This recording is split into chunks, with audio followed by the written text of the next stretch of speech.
அஸ்ஸலாமு அலைக்கும் tears. Happy Sunday. Actually இந்த வீடியோ லாஸ்ட் வீக் சண்டே எடுத்தது. பட் எனக்கு இப்போ தான் டைம் இருக்குது, அதனால இப்போ போஸ்ட் பண்ணுறேன். ஸோ என்ன மன்னிச்சு. என்ன இதுதான் ரொட்டீனாக இருக்கும். க்ளீனிங் சண்டேனா க்ளீனிங், வீடியோவும் க்ளீன் பண்ணுறது, நம்மளும் க்ளீனாக இருக்க வேண்டியது. இதுதான் நல்லா பிள்ளைங்களுக்கு எண்ணெய் தேய்ச்சி குளிக்க வச்சு வெயிலில் போய் நில்லுங்க கொஞ்சம் நேரம் அப்படின்னு சொல்லி அனுப்பி விட்டாச்சு. நம்ம என்ன ஸ்பெஷலாக இன்றைக்கி செய்யலாம் அப்படின்னு பார்த்தா, சிக்கன் வாங்கிட்டு வரேன் அப்படின்னு சொன்னாங்க ஹஸ்பண்டு.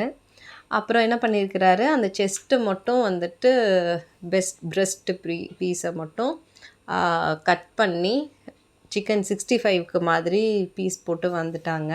அப்புறம் நானே செஞ்சு தரேன் அப்படின்னாங்க. இந்த மட்டன் ஆகட்டும், சிக்கன் ஆகட்டும், நான்வெஜ் நான்வெஜ் கழுவுறது வந்துட்டு ஹஸ்பண்டோட வேலை.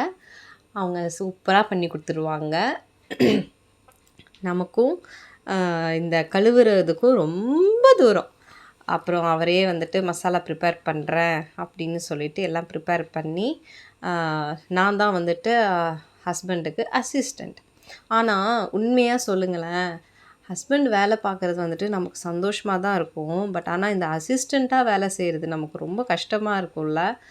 ஏன்னா அதை எடுத்துக்கொடு இதை எடுத்துக்கொடுன்னு எல்லாம் இவங்களுக்கு கைக்கு எடுத்து கொடுத்து நம்ம பண்ணுறது ரொம்ப பெரிய டாஸ்க்கு தான். நானுமே அப்படி தான் ஃபீல் பண்ணுவேன். உங்களை வேலை செய்கிறீங்கன்னு சொல்லிட்டு நான் சந்தோஷப்படுறதா, இல்லை என்கிட்ட வேலை வாங்குறீங்கன்னு நான் கஷ்டப்படுறதானே தெரியல பாஸ் அப்படின்ற மாதிரி தான் போகும். இவர் சிக்கன் 65 வந்துட்டு மசாலா தடவி பொரிக்க சொன்னார். நான் சைமல்டேனியஸ்லி சிக்கன் கிரேவி எனக்கு தெரிஞ்ச மாதிரி செஞ்சுட்டேன். அப்புறம் வந்துட்டு கார்னிஷிங்லாம் பண்ணுறது நான் தான். ஏன்னா வந்துட்டு எந்த ஒரு டிஷ்ஷாக இருந்தாலும் கார்னிஷிங் பண்ணும்போது தானே உங்களுக்கு நல்லா சூப்பராக இருக்கும். அப்புறம் குழந்தைங்க எல்லாம் ரெடி பண்ணிட்டாங்க, பாய் விரித்து எல்லாம் ரெடி பண்ணிட்டாங்க. ஆனால் நான் சொன்னேன்னு வச்சுக்கோங்களேன், எதுவுமே செய்ய மாட்டாங்க.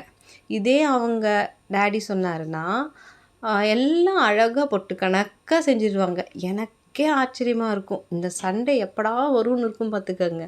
மீதி இருக்கிற 6 days நானே தான் எல்லாம் பார்க்குற மாதிரி இருக்கும். ஓகே, பரவாயில்ல, சண்டே வந்தால் எனக்கு ஹாப்பி தான். அப்புறம் வந்துட்டு இதுதான் இன்றைக்கி ஃபைனல் டிஷ்ஷு. ஒயிட் ரைஸு, சூப்பராக சுட சுட ஒயிட் ரைஸு, கூட தொட்டுக்க வந்துட்டு சிக்கன் கிரேவி. சிக்கன் கிரேவி கொஞ்சம் இந்த மாதிரி கெட்டிமாக வச்சா தானே செலவாகும். இல்லாட்டி தனி மாதிரி இருந்துச்சுன்னு வச்சுக்கோங்க, என்ன அது இது ரசமானு கேட்டுட்டு ரொம்ப ஓவராக பேசுவாங்க. அதனால் கொஞ்சம் கட்டிமாகவே வச்சாச்சு. தேங்காய் அரைச்செல்லாம் ஊற்றலை, கொஞ்சம் தக்காளி வெங்காயத்தோட அந்த கன்சிஸ்டன்சி தான். அதுக்கப்புறம் வந்துட்டு சிக்கன் 65. ஆக்சுவலி ப்ரான்ஸும் வாங்கிட்டு வந்திருந்தாங்க. ப்ரான்ஸ் பொரிக்கவே என்னாச்சு, தட்டு காலி ஆயிடுச்சு.